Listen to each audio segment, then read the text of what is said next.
एक बार एक नदी के किनारे खड़े जामुन के पेड़ पर एक बंदर रहता था और उसी नदी में एक विशाल मगरमच्छ रहता था।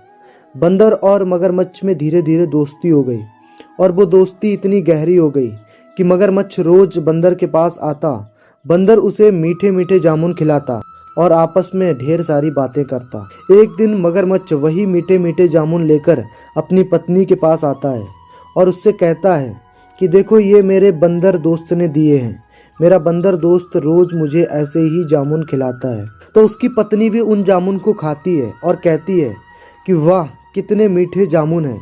सोचो, अगर ये जामुन इतने मीठे हैं तो इन जामुन को खाने वाला वो बंदर, उसका कलेजा कितना मीठा होगा। तो उसकी पत्नी उससे कहती है कि कुछ भी हो, मुझे इस बंदर का कलेजा चाहिए।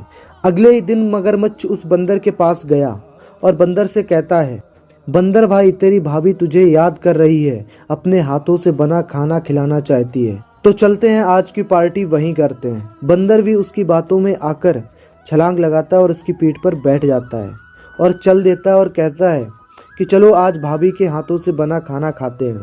धीरे धीरे जब मगरमच्छ नदी के बीच में पहुंचता है तो मगरमच्छ बंदर से कहता है, बंदर भाई, दरअसल बात यह है, तुम्हारी भाभी तुम्हारा कलेजा खाना चाहती है। तो बंदर उसकी बात सुनकर डर जाता है लेकिन घबराता नहीं है और वह मगरमच्छ से कहता है, अरे मगरमच्छ भाई, ये बात तुम्हें पहले बतानी चाहिए थी। मैं तो कलेजा जामुन के पेड़ पर ही छोड़ आया, क्योंकि तेरे जैसा निडर दोस्त जब तक साथ है तो कलेजे की क्या जरूरत। तो मगरमच्छ उसकी बातों में आकर वापस जामुन के पेड़ की तरफ चल देता है।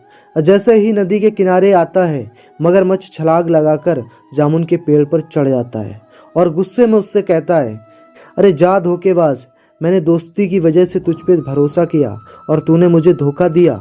मगरमच्छ शर्मिंदा होकर वापस चला गया। आजकल दुनिया में कदम कदम पर धोखा है। अगर संभल के चलना नहीं सीखा तो कभी ना कभी किसी ना किसी धोखे का शिकार हो जाओगे।